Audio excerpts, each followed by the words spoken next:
Hey, what's going on? This is Rob from Panther. Today we are going to check it out, a really cool plugin that is called the RetroDitter. So this is basically going to give you this really retro arcade looking style with a lot of pixelations, or with pluses and X's. You can see the little pluses here. So you can download this from AEScripts.com, RetroDitter.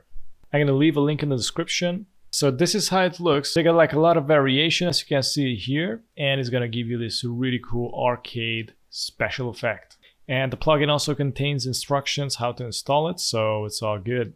Let's see how we can achieve this.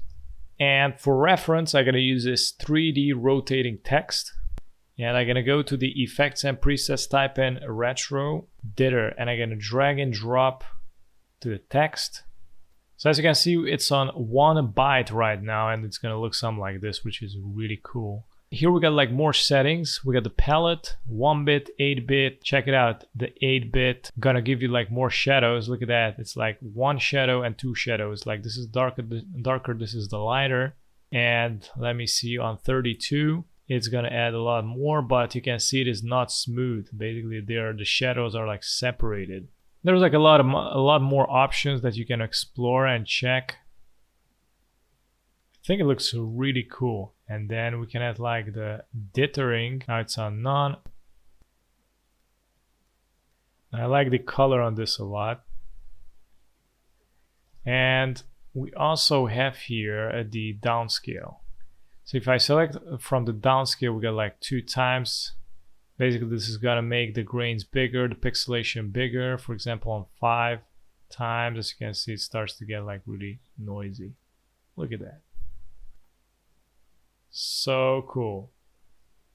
I'm gonna bring it down to 2 times. Now I'm gonna change the palette. Let me see, we got the VIC-20. And I'm gonna change the dithering to Bayer 4x4. And now we should achieve this special effect with the little X. You can see here. And it looks really cool. You also can set up the threshold. Here we got the threshold on 500. And if I decrease, it's gonna modify the shadows when you decrease the threshold. It's gonna make it like really strong contrast. I'm gonna go down somewhere around 120. I think it looks really cool like this. And mainly this is it. You can experiment, test out all the options, see what you can discover there. Thanks so much for watching, and if you're new on the channel, don't forget to subscribe and hit the notification bell so you get notified with daily updates, and also check out the rest of the After Effects videos at the end. Have a good one. Bye bye.